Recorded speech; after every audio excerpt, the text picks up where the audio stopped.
RMC After Marseille. Karine Galli. Salut à tous, bienvenue dans l'After Marseille. Enfin, l'OM remporte le Classico Ovel, un OM du tonnerre. Voilà les titres que vous avez pu lire dans le journal La Provence de mardi. Pourquoi ? Parce que la veille, lundi 22 octobre 2025, Marseille avait battu le PSG 1-0 et ça faisait 14 ans que l'OM attendait ça. On va revenir donc sur les grands OM PSG de l'histoire avec Rémi Dumont. Salut. Salut Karine, ça va ? Oui, très bien. Il est là, c'est notre chef du service des sports de la Provence, Alexandre Jacquin. Salut Alex. Salut Karine, salut Rémi. Salut Alex. Alex, est-ce que c'est toi qui as choisi les titres que je viens de donner il y a quelques instants ? Disons qu'on en a réfléchi avec nos collègues, Jean-Claude Leblois, Fabrice Lamperti, que tu connais bien, et comme il avait eu ce match reporté, cette pluie la veille, donc on s'est dit le tonnerre, le lundi au soleil, c'était marrant, et voilà, c'était un petit clin d'œil par rapport à la journée compliquée qu'on avait eu la veille avec ce report du match par le préfet, et il faut souligner quand même que c'était une sage décision vu l'intensité des pluies qu'il y a eu à Marseille et dans la région.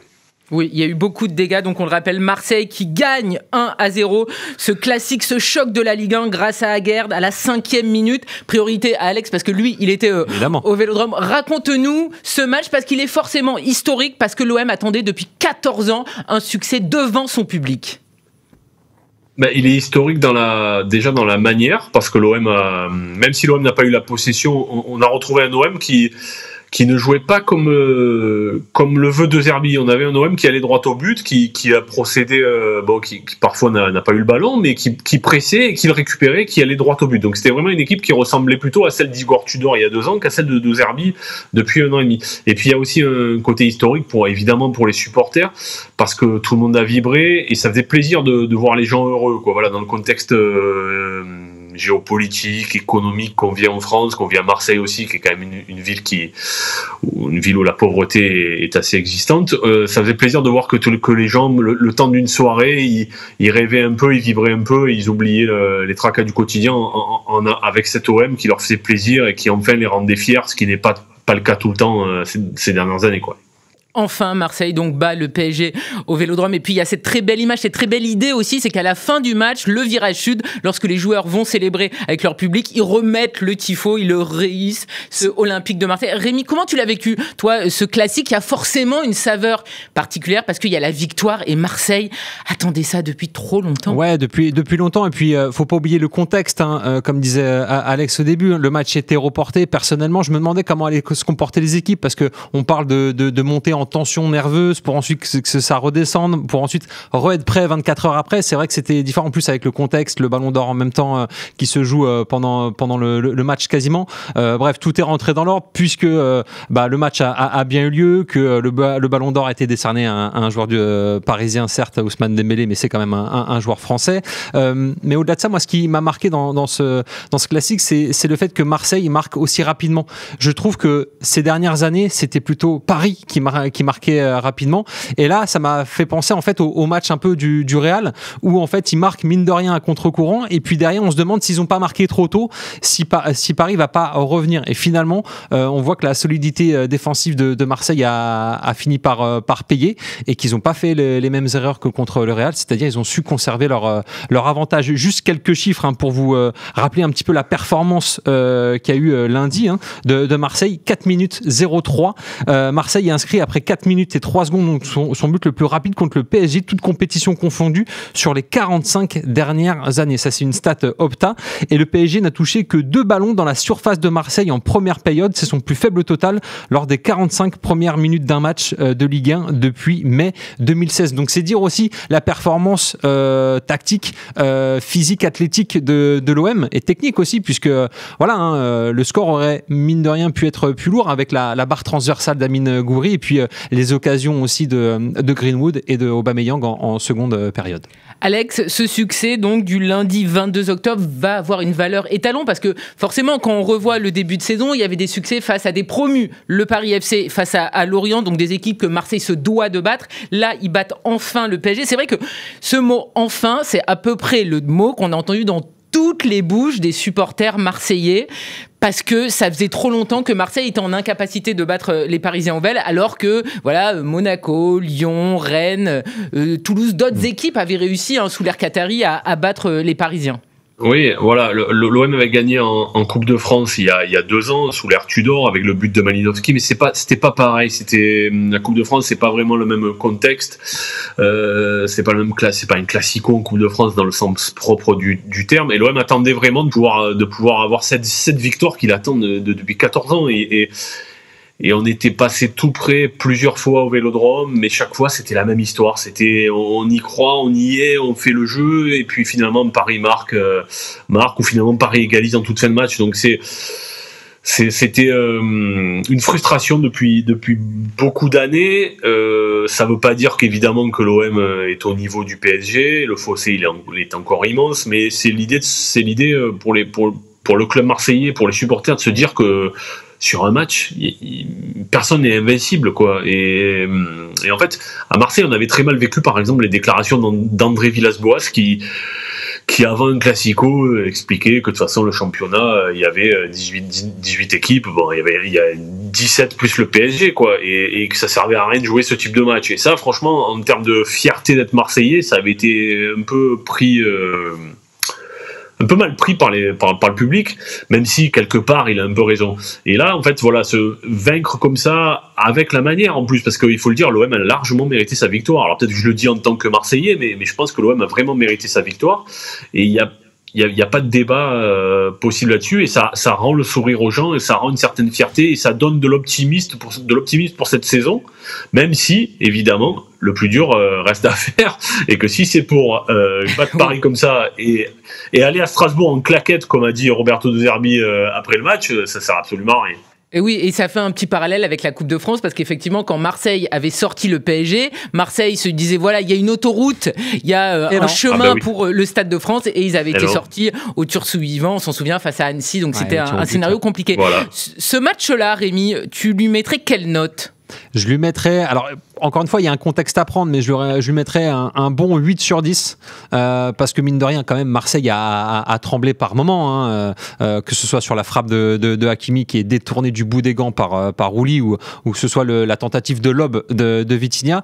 Mais encore une fois, par rapport au contexte, le fait de réaliser cette performance là où tu as joué contre le Real Madrid dans la semaine, que le match a été reporté contre Paris avec toutes les polémiques que ça a pu faire, et le fait de gagner justement avec ce décalage de match, je trouve que c'est une vraie performance. Alors certains diront qu'il n'y avait pas tous les joueurs du côté du PSG, peu importe, la victoire elle est quand même là, et je trouve que justement il y aurait pu y avoir encore une plus grosse pression pour les Marseillais en se disant on est obligé de gagner parce qu'il n'y a pas Dembélé, il n'y a pas Doué, il n'y a pas les tauliers à Paris. Mais je trouve que quoi qu'il arrive, j'ai l'impression que Marseille aurait joué de la même manière s'il y avait eu entre guillemets le 11 type côté parisien.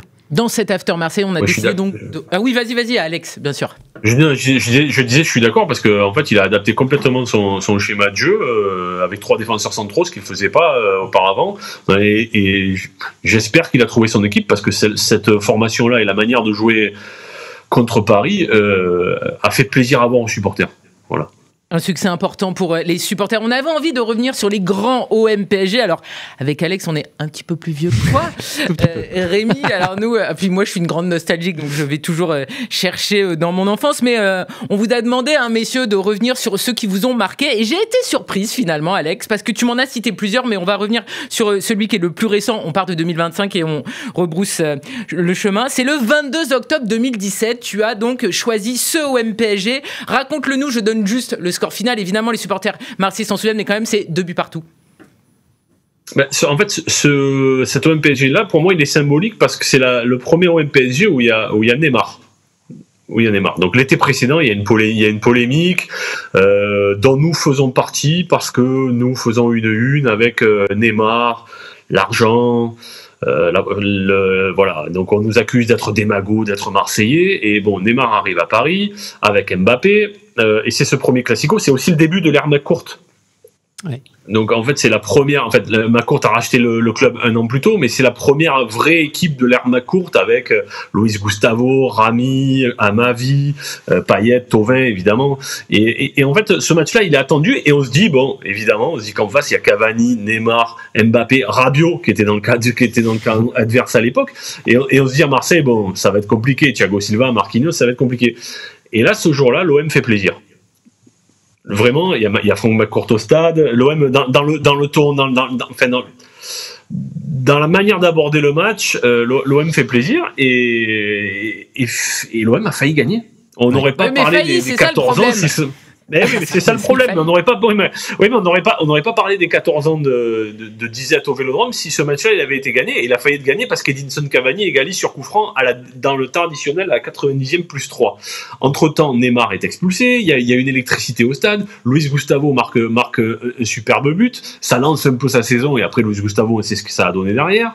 Neymar égalise. Thauvin remet un but et là c'est dans le dernier quart d'heure si je me souviens bien, remet un but dans le dernier quart d'heure et là tout le stade s'embrase et tout le monde se dit ça y est, l'OM de McCourt. En plus faut se remettre dans le contexte de l'époque, on est à l'époque où McCourt vient de racheter l'OM et on se dit qu'il va mettre de l'argent et la première équipe quand même avec une ligne Thauvin, Payet, Ocampos, Luis Gustavo, elle ressemble à quelque chose, sauf devant parce qu'il y a Mitroglou, mais on attendait encore le grand attaquant. Non mais on attendait encore le grand attaquant, il est pas arrivé.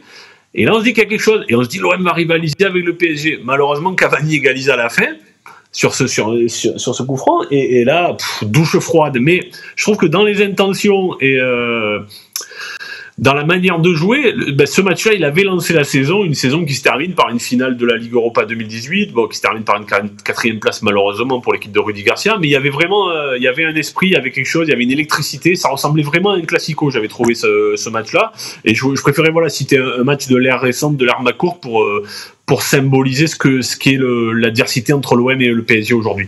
Mais on reviendra sur un plus ancien qui nous ramène tous les deux à un souvenir fort, évidemment, mais ça, c'est en 93. Donc, on va attendre pour revenir aussi loin. Rémi, toi, il y a quelques instants, tu me racontais ce match. Ouais. Parce que toi, tu savais pas que Cavani avait égalisé, en fait. En fait, pour la petite histoire, je regardais le match et en fait, ma copine qui suit pas du tout le foot me dit apparemment, Paris-Marseille, on fait match nul. Et j'étais en train de voir, il y avait pas encore la faute de Cavani, donc j'étais en décalage sur le match. Quand elle me dit ça, j'étais au fond du trou parce que du coup, j'ai eu la déception et j'ai eu la confirmation de la déception en voyant ensuite le coup franc de Cavani. Surtout qu'en plus, perso, je trouve que le coup franc de Cavani n'est pas hyper bien tiré. Donc en fait, ça me fait encore plus mal. Mais au-delà de ça, dans ce que disait Alex, c'était intéressant parce que effectivement, le but de Thauvin, je crois, il intervient vers la 77e. 77e, tout à fait. Et en fait, on se dit, ça y est, il reste peu de temps. Ils ont pris les devants. En plus, je crois qu'ils marquent du droit. Ils coupent un centre au premier poteau. On se dit, voilà, là, ça va leur faire mal. Ouais. Et au final, c'est Paris qui fait plus mal à l'OM. Et je pense que s'il y avait eu cette victoire, je pense que le rapport de force aurait été différent c'est les années suivantes, en fait. Parce que voilà, il n'y aurait pas eu autant de temps il n'y aurait pas eu 14 ans, en fait, après la dernière victoire au Vélodrome en Ligue 1. Mais le fait est que ça s'est passé comme ça et derrière, il y a eu des grosses déconvenues. Il y a eu un 5-1 au Vélodrome, une défaite de Paris. Celle-là, elle a fait très mal. Mais voilà, il y a eu des défaites qui ont fait mal, mais celle-là, je trouve, a fait mal parce qu'on est vraiment Marseille est vraiment à ça de gagner. Oups. On vit les plus grands OM PSG de l'histoire. On se replonge dans la grande histoire et des classiques de ce championnat de Ligue 1 aux côtés de Rémi Dumont et d'Alexandre Jacquin. L'After Marseille aujourd'hui est consacré au plus grand OM PSG. Alors on en fait revivre quelques-uns avec Rémi, avec Alexandre Jacquin, chef du service des sports de la Provence. Et on le disait donc lundi soir, Marseille qui mettait fin à 14 ans de disette. Et donc justement, on va s'intéresser à ce fameux match. Celui que l'OM avait gagné avant, c'était donc le OM PSG, un score fleuve de 3-0. On est le 27 novembre 2011. C'est le dernier OM PSG de Didier Deschamps, aussi entraîneur de l'Olympique de Marseille. Les buteurs Rémi, Amalfitano et André Ayew, mon chouchou. Et toi, c'est un match que tu voulais évidemment mettre en exergue parce qu'il t'a marqué celui-là, Rémi. Il m'a marqué parce que c'est une victoire nette, sans bavure. L'OM domine du début jusqu'à la fin. Il y a une frappe de Sissoko sur le poteau, mais sinon, à part ça, l'OM vraiment domine son sujet. En plus, encore une fois, il y a un contexte.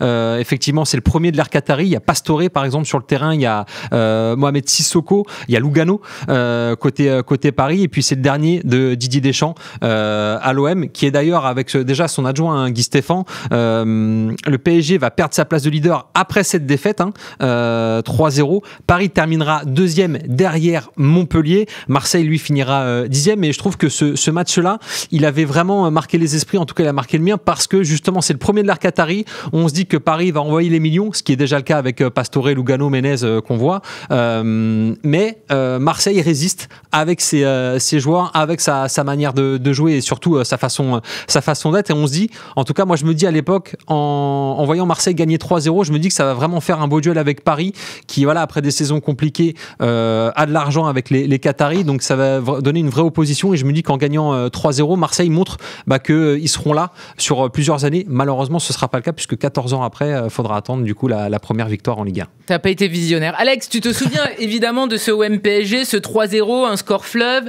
C'est une saison très compliquée pour Marseille, on rappelle, en Ligue 1. Il y a la guerre à Deschamps. Ça se passe très bien en Ligue des Champions, mais le championnat, c'est compliqué. Puis Deschamps partira à l'issue de la saison 2011-2012 et prendra les rênes de l'équipe de France. Quel regard, quel souvenir tu gardes de ce fameux match, celui d'il y a 14 ans?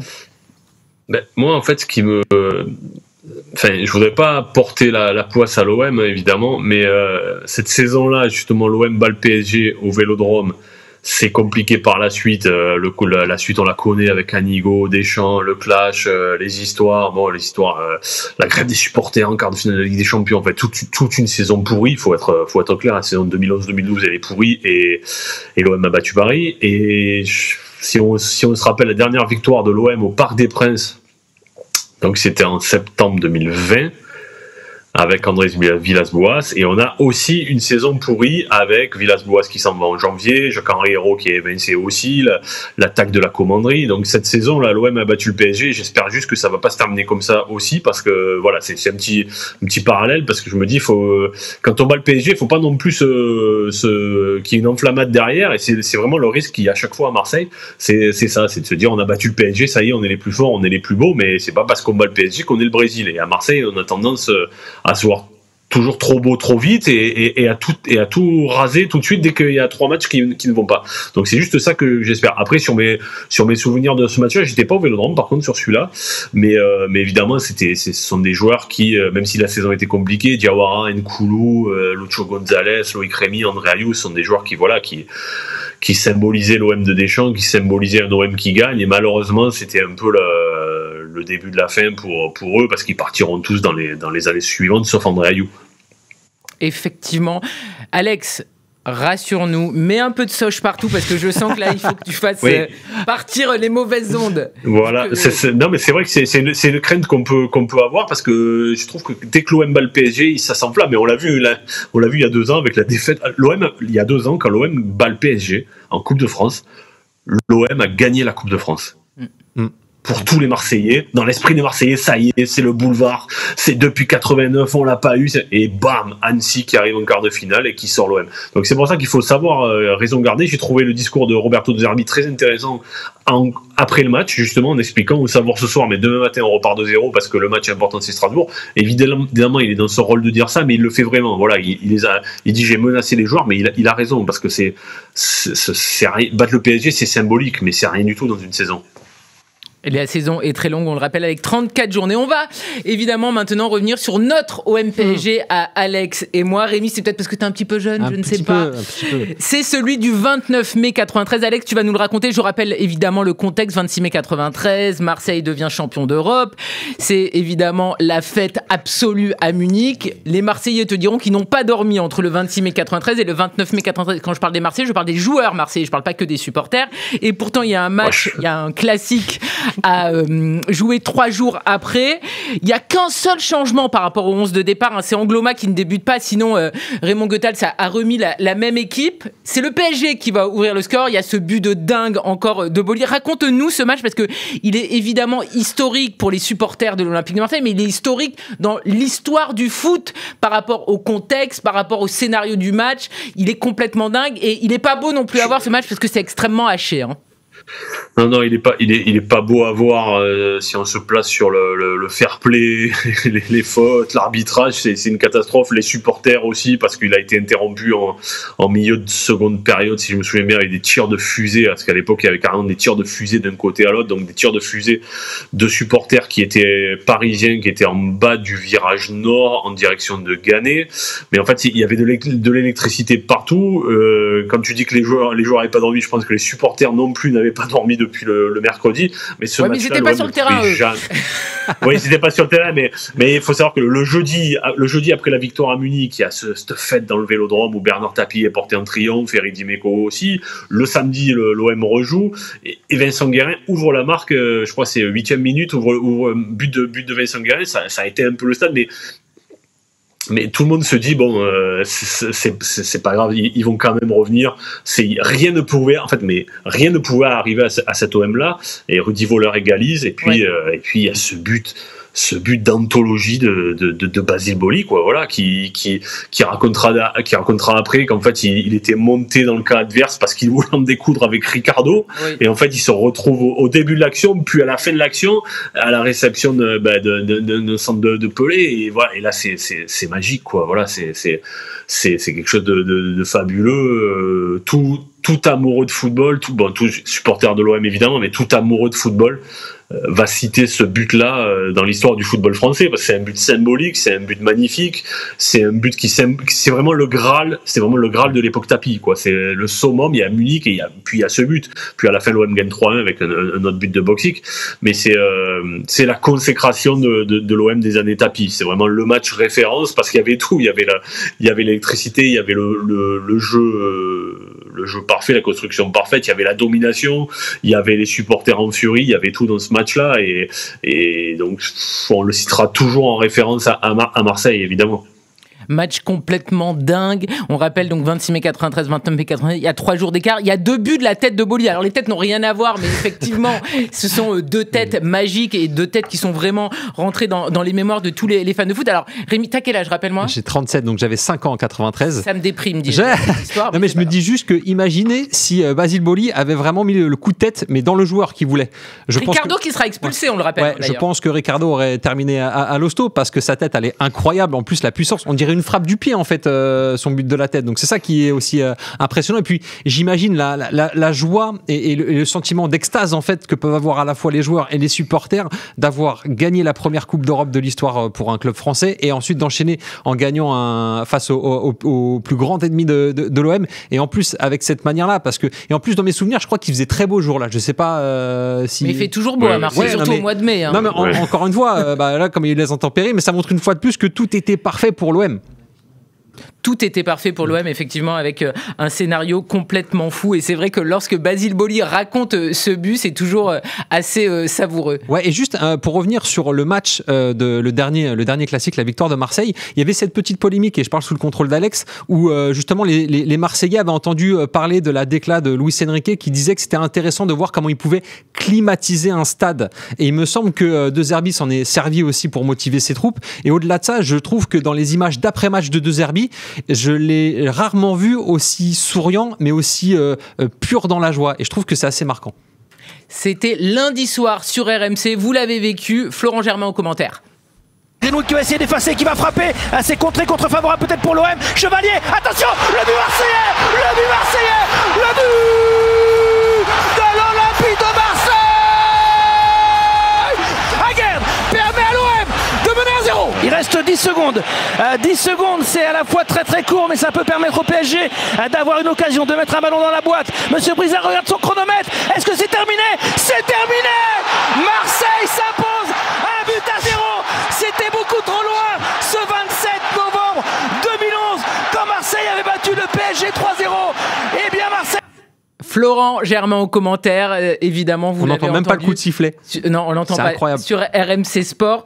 Alex, un dernier petit mot. L'ambiance de lundi soir, tu la mettrais dans ton top 3, top 10? Je la mettrais dans mon top 10. Parce que top 3, c'est quand même...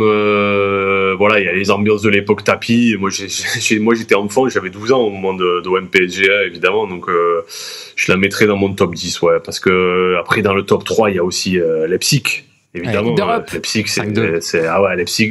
Leipzig je crois que Leipzig dans les ambiances du nouveau stade Vélodrome depuis 2014, je pense que c'est. Puis il y a tellement de belles ambiances sur le Vélodrome que je dirais pas top 3 quand même. Je dirais top 10, ouais. C'est bien, il faut toujours être mesuré. Ça, c'est les gens d'expérience. On est mesuré, évidemment. Merci beaucoup, Alex, d'avoir été avec nous. On rappelle Alexandre Jacquin, chef du service des sports de la Provence. Merci beaucoup. Merci Karim, merci Alex. On était très heureux de revivre les grands OM PSG après donc ce but Daguerre et donc cette victoire de Marseille. C'était lundi 22 octobre 2025. Si vous aimez nos podcasts, abonnez-vous évidemment sur les différentes plateformes pour ne pas rater les prochains épisodes. Et puis n'oubliez pas de donner une note et de mettre un commentaire. Salut à tous. Salut. RMC After Marseille.